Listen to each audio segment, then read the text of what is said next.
Bonjour à tous, dans cette vidéo je vais commenter le document que je vous ai distribué ce matin et qui précise le programme de l'interrogation numéro 2 du chapitre Géométrie analytique plane. Alors dans cette interrogation, il faudra bien connaître ce qu'est une équation vectorielle d'une droite. Alors que nous dit une équation vectorielle d'une droite? Elle va nous dire si un point qu'on peut appeler grand M appartient ou pas à cette droite. Alors on considère ici la droite AB qui est dessinée. Voilà. Donc cette droite est entièrement définie par deux points distincts. Ici les deux points A et B. Par deux points distincts, épaissent une droite et une seule. Voilà. Et donc si vous avez deux droites qui ont deux points en commun, par exemple, eh bien, ces deux droites sont confondues. Elles sont égales, forcément. Après, si deux droites ont juste un point en commun, on dit qu'elles sont séquentes. Hein. Et si elles n'ont pas de point en commun, mais qu'elles se situent dans un même plan, on dit qu'elles sont parallèles. Alors, eh bien, cette phrase, M appartient à la droite AB, elle peut être vraie ou elle peut être fausse. Et le symbole ici, c'est un symbole d'équivalence qui me dit que si cette phrase ici est vraie, alors l'égalité qui est là est vraie. Et si le point n'appartient pas à la droite AB, eh bien l'égalité qui est là sera fausse. Donc si ça c'est vrai, ben ça c'est vrai. Et si ça c'est vrai, alors ça c'est vrai aussi. Et donc c'est pour ça qu'on a une flèche en fait dans les deux sens ici, hein, qui a le symbole d'équivalent.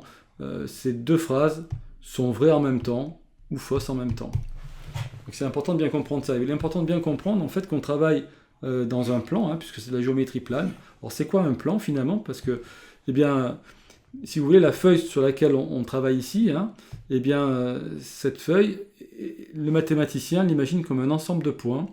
Et cet ensemble de points, en fait, est un sous-ensemble d'un ensemble beaucoup plus grand qui est le plan. Vous voyez, par exemple, quand je dessine la droite ici, je suis obligé de m'arrêter, hein, parce que voilà, je ne peux pas poursuivre et dessiner réellement une droite, puisque cette droite se prolonge à l'infini à chacune des extrémités qui sont là, vous voyez. Et alors nous, on va travailler sur une feuille qui est délimitée, hein, alors que le plan, lui, n'est pas délimité. Voilà, c'est juste ça. Alors le plan, nous verrons, hein, est défini par, et nous le verrons juste après, peut être défini par trois points, lui, non alignés. Si vous avez trois points non alignés, ces trois points définissent un plan. Si vous avez deux points distincts, ces deux points définissent une droite. Donc ici, je vais rester sur la droite AB ici. Et si je veux que mon point grand M soit sur la droite AB, ben il faut que lorsque je pars du point grand A et que je me déplace pour aller au point grand M, il faut que le déplacement que j'effectue s'effectue dans la direction définie par la droite AB.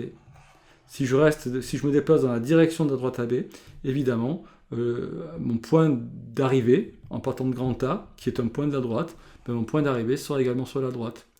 Et c'est uniquement ça ce que dit cette propriété-là. Cette égalité-là dit justement ça, juste ça.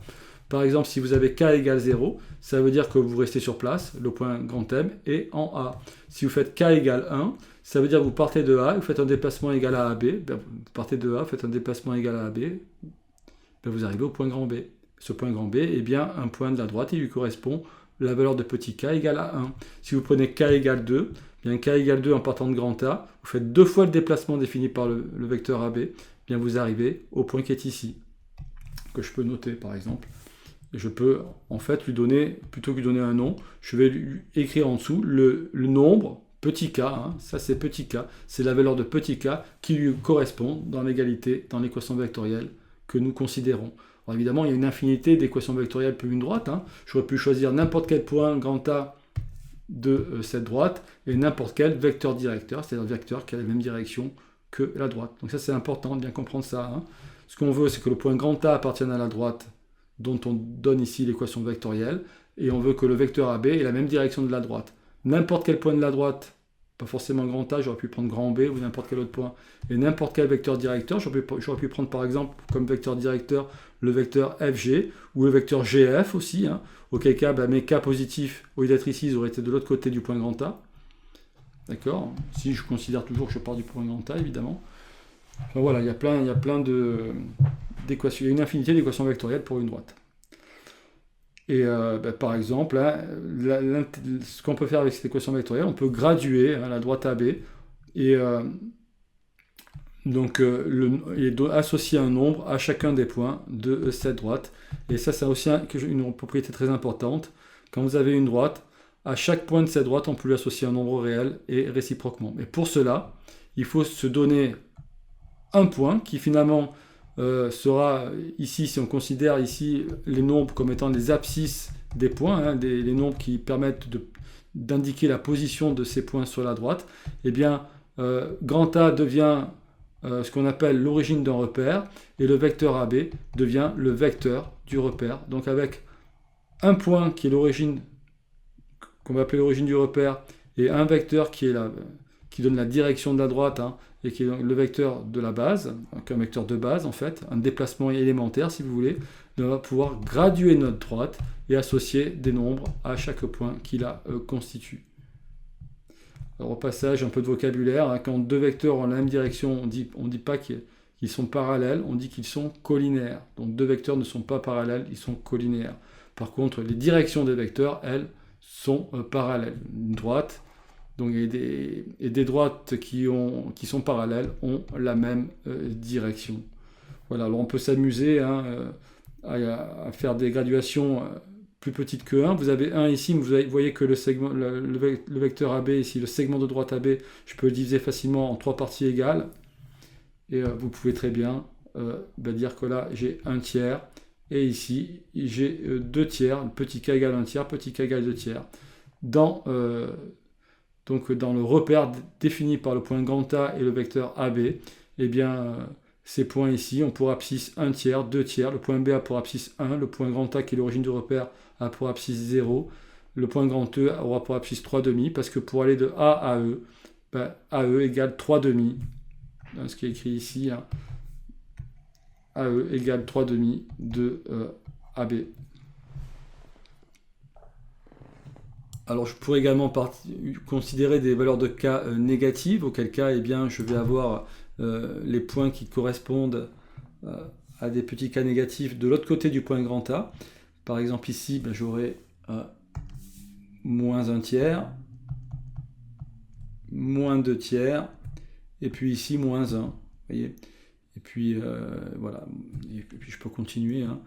Moins 1 tiers, moins 1 tiers, donc ça fait moins 4 tiers, et encore moins 1 tiers, ça fait moins 5 tiers. En fait, je compte le nombre de tiers. Moins 1 tiers, moins 2 tiers, moins 3 tiers, moins 4 tiers, moins 5 tiers. J'arrive au point grand D ici. Et au niveau de l'explication de cette relation-là, l'égalité vectorielle est très importante. Hein.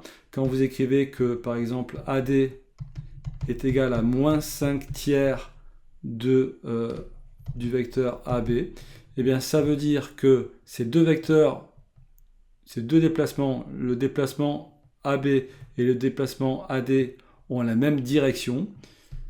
Donc, rappelez-vous, un vecteur, c'est un déplacement. Donc, j'ai le vecteur AD qui est égal à ceci, et j'ai le vecteur AB qui est juste là.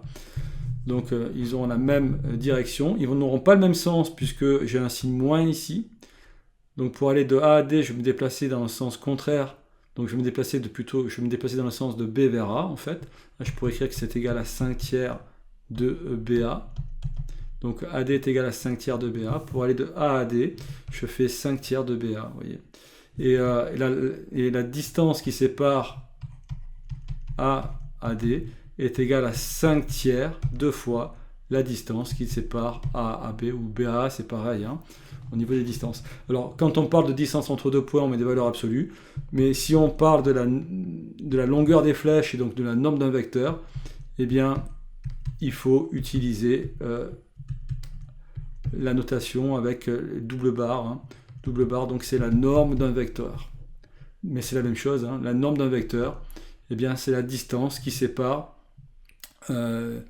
les extrémités d'une flèche qui le représente. Hein. Donc une flèche ne fait que représenter un vecteur, une flèche n'est pas un vecteur, donc faites attention à ça aussi, c'est très important. Voilà, je vous remercie de votre attention, je vais arrêter ici cette première vidéo.